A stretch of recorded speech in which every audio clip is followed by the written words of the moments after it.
Эфирда яңалыклар вакыты, студияда Лейсан Галиева. Исәнмесез, бүгенге чыгарылышның төп темалары.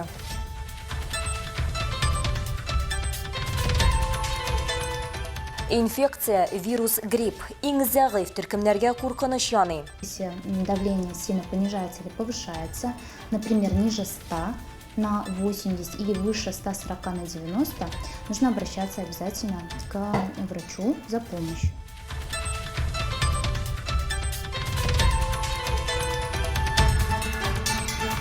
Эшче булабызмы? Ознакайда укучылар һәм студентлар өчен фотокүргәзмә узды. Выставка называется Күргәзмә һөнәр энергиясе дип атала. Төп максат егет-кызларга безнең нинди һөнәрләребез барлыгын, мотивация бирүче юнәлешләр барлыгын күрсәтү.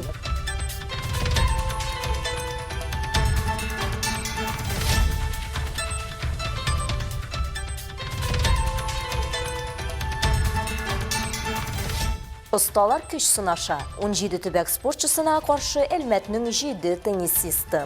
Турнирда чыгыш ясап, теннисчылар традицион кубок һәм медальләрдән кала үзләренең спорт разрядларын яхшырта һәм рейтингта баллар җыя алдылар.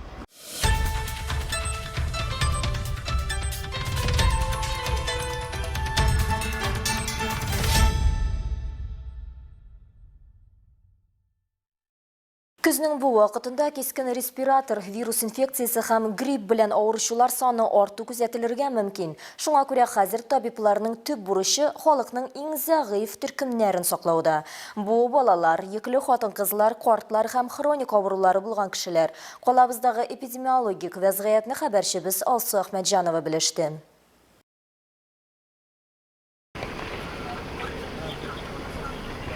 Кискен респиратор вирус инфекциясы иң таралган авыру. Халык аны салкын тидер дип тә йөртә. Ләкин бу организмга читтән вирус үтеп керү белән бәйле чир. Инфекция һәрвакыт башка кешедән, аны йөртүчедән юга. Табиблар билгеләп үткәнчә, тын юллары вирус инфекциясы үтеп керүгә түбән иммунитет, стресс, сизелерлек физик көчәнеш, аллергия, симерү, шикәр диабеты һәм башка процесслар бозылу йогынты ясый. 3нче поликлиниканың участок терапевты Айсулу Мөбәрәкшин әйтүенчә, әлегә авыручылар күп түгел. Сентябрь аенда 109 кеше салкын тидерүгә шикаят белән мөрәҗәгать иткән булса, октябрь аенда 136. Если мы говорим про типичные ОРВИ, то это повышение температуры тела, ринорея, заложенность носа. Кискен респиратор вирус инфекциясы вакытында тән температурасы күтәрелә, бурын тыгыла, гомуми зәгыйфьлектән авыртуы күзәтелә. Тән температурасының күтәрелүе 37 градустан иң югары саннарга кадәр булырга мөмкин. ОРВИ белән чирләгән вакытында әле йөрәк басымында тикшереп торырга кирәк. То есть если состояние сильно ухудшается, особенно если нарушается гемодинамика, то есть если давление сильно понижается или повышается, например, ниже 100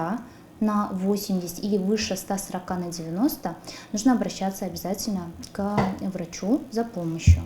Грипп һәм вирус инфекциясы белән сезонлы авыруның түбән үсеше көз өчен аномаль җылы һава торышы белән бәйле дип саный табиблар. Балалар арасында да хәл стабиль, дип раслый беренче педиатрия бүлеге мөдире Айгөл Вәлиева. Ул шулай ук куркыныч астында шикәр диабеты, симерү, югары сулыш тракты авырулары, йөрәк, кан тамырлары авырулары белән балалар булуын өстәп әйтте. Табиб сүзләренчә, авыручылар саны арту сентябрь азагыннан башлап декабрь беткәнче булырга мөмкин. Кискен кимүе исә җәен була. Как правило, дети до 5 лет болеют гораздо чаще, то есть в среднем. Кагыйдә буларак 5 яшькә кадәрге балалар ешрак авырый. Уртача алганда бала елына 5-6 тапкыр авырырга мөмкин. Мәктәпләрдә балалар бакчаларына йөрүчеләр күбрәк тәшилләргә мөмкин. В яслях, в оздоровительных учреждениях, то есть там, где скученность, соответственно, там детки, конечно, более подвержены. Шулай ук табиблар гриппка каршы прививка ясарга киңәш итә. Беренче чиратта вакцинация авырулар үсеше куркынычы зур булган кешеләргә тәкъдим ителә. Аннан кала сау-сәламәт кешеләргә дә бу процедураны үтү кирәк ди табиблар. Чөнки вакцинацияләнгән кешедә инфекция югы ихтималы прививкаланмаган кешедән ким дигәндә 3-4 тапкыр түбән, дип кисәтә табиблар. Алсу Әхмәтҗанова, Александр Исаков, Яңалыклар вакыты, Луч, Әлмәт телекомпаниясе. Азнакай төбәкне өйрәнү музеенда Татнефть компаниясе тарафыннан оештырылган «Энергия профессии» исемле фотокүргәзмә булып узды. Аны безнең иҗади төркемдә күреп кайтты.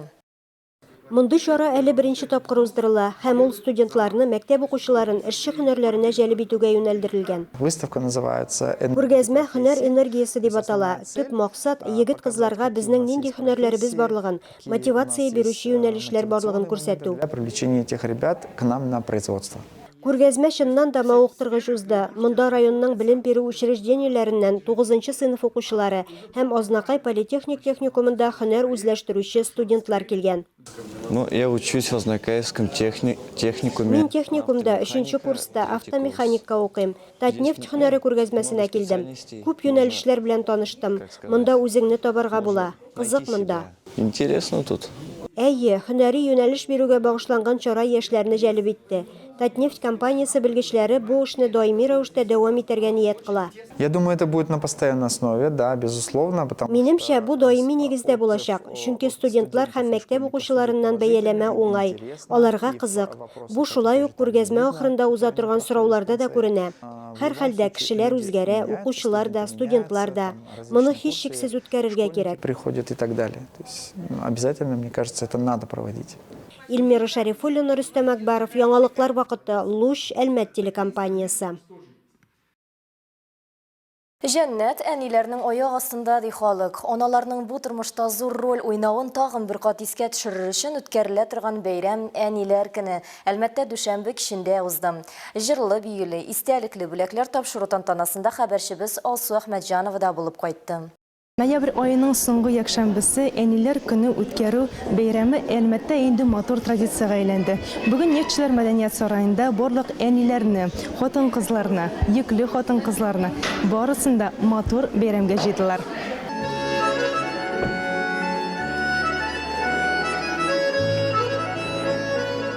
Әниләр көне ул безнең тормышыбызның башлангычы булган кешеләргә рәхмәт сүзләрен әйтергә тагын бер сәбәп. Җылылык һәм мәхәббәт белән тулы әлеге кич күпләр өчен көтелгән тантана. Ана булу ул бәхетле миссия һәм аны бер нәрсә белән дә чагыштырып булмый. Залда утыручы әниләрне, ак яулыклы әбиләрне район җитәкчесе вазифаларын үтәүче Роза Әфләтунова да котлады. Сегодня действительно праздник.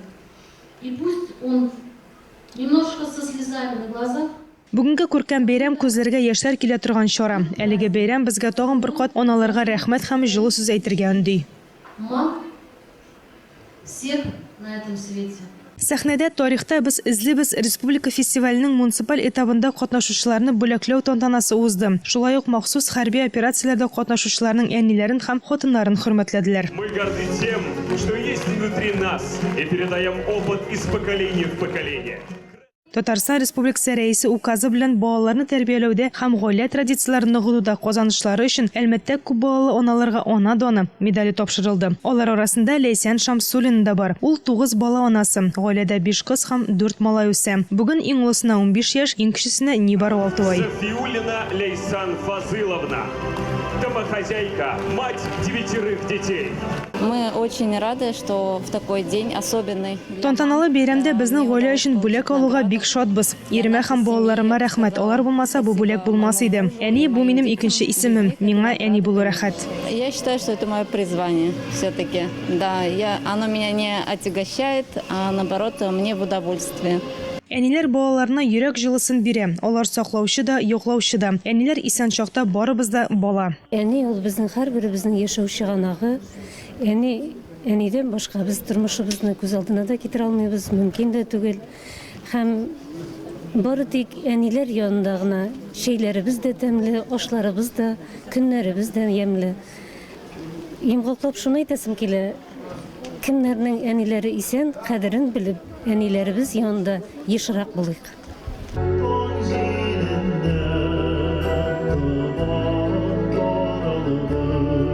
Алсу Әхмәтҗанова, Александр Исаков, Яңалыклар вакыты, Луч, Әлмәт телекомпаниясе. Шәһәр халкын һәм кунакларны серле болан һәм бәллүр кешеләр сөендерде. Әлмәттә җиңел канатлар урам театры белән променад оештырылды. Бу хакта тулырак алдагы минутларда.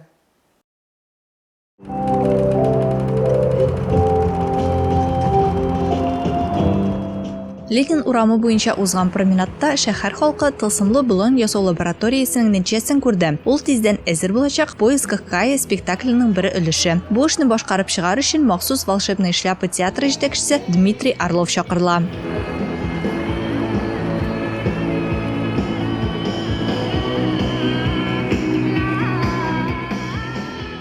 Мы готовимся к новогодним праздникам. Biz kilasi Яңа ел бәйрәменә әзерләнәбез. Безнең бер атна эчендә иҗади лаборатория узды. Аны үткәрер өчен без Королев шәһәреннән тылсымлы эшләпә театры җитәкчесен чакырдык. Безнең җиңел канатлар урам театрының төп составы белән бер атна эчендә ул бәйрәм боланы ясау үстендә эшләде. С основным составом создавали большого рождественского оленя. Дмитрий Орлов билгеләп үткәнчә лабораториядә һәрвакыт импровизация өлеше бар. Нигездә мондый очрашулар ул белгеч белән бергә иҗат итү. Шуңа күрә бу образларда актерларның уйнавы да мөһим.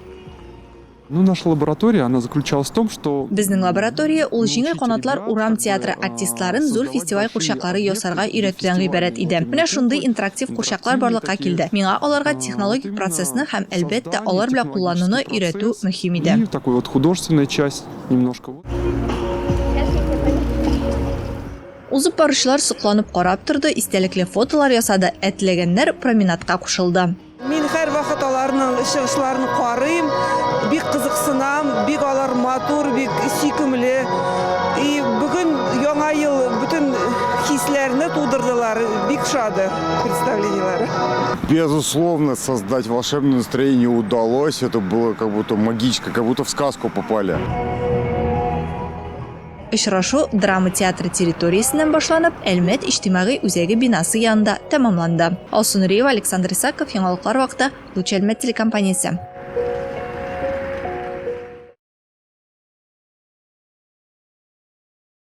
Шын мәгънәсендә көтелмәгән, нәтиҗәле һәм кызыклы. Әлмәттә теннис буенча Татнефть компаниясе призларына бөтен Россия ярышлары узды. Әлеге ярыш калабызда бөтен Россиядән перспективалы теннисчыларны җыйды. Безнең шәһәрне Теннис Сити спорт үзәгенең 7 тәрбияләнүчесе тәкъдим итте. Тулырак Алсу Нуриева материалында.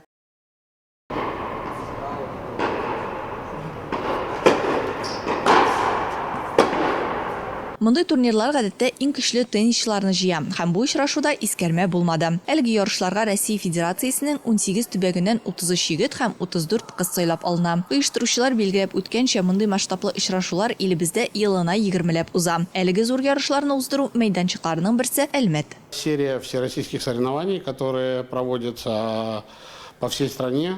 Бөтен Россия ярышлары сериясе 13 яшьтән алып ир-ат һәм хатын-кызлар категориясенә кадәрге яшьләрдә үткәрелә. Шулай ук Әлмәттә инде 10 елдан артык Россия кубогы уздырыла. Бу гомумән теннис буенча иң зур турнирларның берсе. Аларны Россия Федерациясе спорт министрлыгы оештыра һәм бик зур ярышлар булып тора. И являются очень крупными соревнованиями. Уеннар ялгыз һәм катнаш парлы разрядта узды. Соңгысы үз тирәсенә күп тамашачы җыйган аеруча кызыклы теннис жанры. Виталина Тутулина әлеге спорт түре белән 10 ел шөгыльләнә. Парлы уеннар яхшырак бирелә. Бу категориядә финалга чыктым ди ул. Уже 10 лет играю в теннис. В теннис пришла сама. Мин 10 ел теннис уйныйм. Кечкенә чакта ракетка белән уйнарга ярата идем. Һәрвакыт үзем белән уйнарга әниләрне чакырдым. Ләкин вакыт узу белән аларны бу туйдырды һәм алар мине тенниска бирделәр. Мин анда уйнап туйырмын дип уйладылар. Ләкин мин һаман уйнап туймадым әле. Бу турнирда ялгыз уеннарда гына нәтиҗәм ошамый, ә парлы разрядта финалга чыктым. Җиңәрмен дип өметләнәм.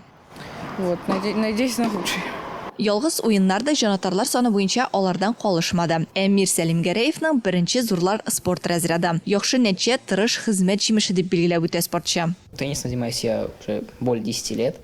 Теннис белән мин 10 елдан артык шөгыльләнәм. Минем бу спорт түре белән шөгыльләнә башлавым бик кызык булды. Әни мине садиктан алып кайтканда минем нинди спорт түренә барырга теләвемне сорады. 3 вариант тәкъдим итте. Теннис, хоккей яки футбол. Хоккей һәм футбол белән мин инде таныш идем. Әтинең телевизордан караганын күргәнем бар иде. Ә менә теннис кызык булып тоелды. Беренче мәртәбә килгәч, миңа бик ошады. Шул көннән бирле мин тенниста.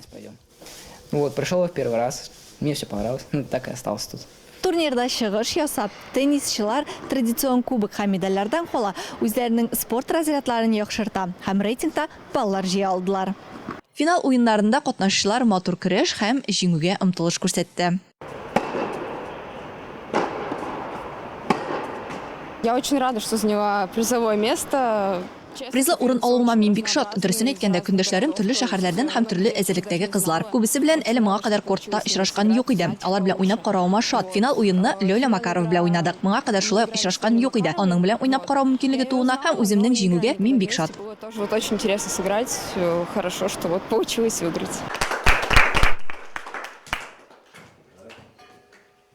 Тантаналы өлештә җиңүчеләр һәм призерлар лаеклы бүләкләр алды. Алсу Нуриева, Александр Исаков, Яңалыклар вакыты, Луч Әлмәт телекомпаниясе.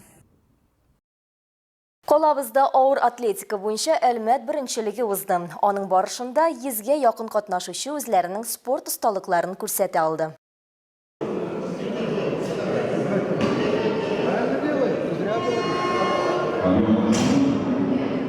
Егор Валенко 2 елга якын авыр атлетика белән шөгыльләнә. Ярышта 16 һәм 20 килограммлы авырлыкны күтәрә алды. Алга таба 24-не күтәрергә телим ди. Вначале было тяжело.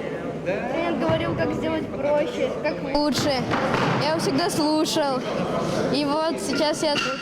Алмаз Максумов 6 ел авыр атлетика белән шөгыльләнә. Көчтән тыш монда яхшы координация, сыгылмалылык һәм техника кирәклеген ассызыклый.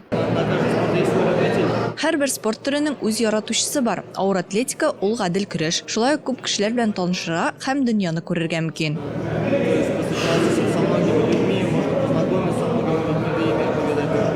Беренчелектә дәрәҗәле кунаклар. Дөнья һәм Европа чемпионы Сергей Лазарев һәм ветераннар арасында Россия чемпионы Наил Корбанов та бар иде. Алар яшь спортчыларга һәрвакыт яңа үрләр яуларга теләделәр. Шулай ук авыр атлетика физик көчлегенә арттырып калмый, ихтыяр һәм характерын да формалаштыруын билгеләп үттеләр. Самое главное, нужно трудиться в любом виде спорта. Иң мөһиме тырышырга һәм эшләргә кирәк. Нинди генә спорт түре булуга карамастан, икенче чиратта даими шөгыльләнү мөһим. Шулай ук яхшы нәтиҗәләр булсын өчен физик күрсәткечләр дә кирәк. Хәзер малайлар белән бер рәттән кызлар да шөгыльләнәләр. Шуңа курыкмаска һәм тырышырга кирәк. Надо заниматься, не надо бояться.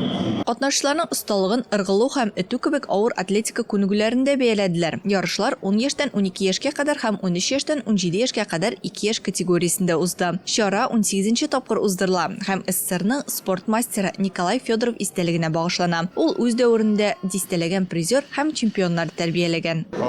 Башта ул авыр атлетика буенча спорт мастеры нормативын үти. Аннары күпмедер вакыттан соң троеборье белән шөгыльләнә башлый. Үз тырышлыгы белән авыр атлетика буенча СССРның спорт мастеры дәрәҗәсенә менә.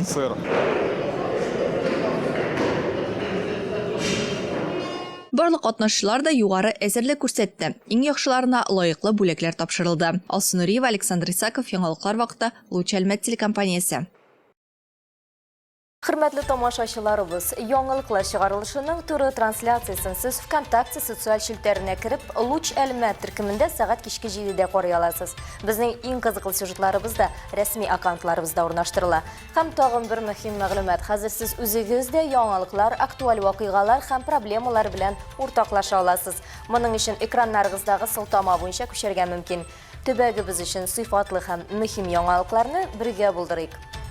Бүгінге шулар иде. Мин Ләйсән Галиева һәм монтаж операторы Булат Усманов. Сезнең белән саубуллашабыз. Исән сау булыгыз.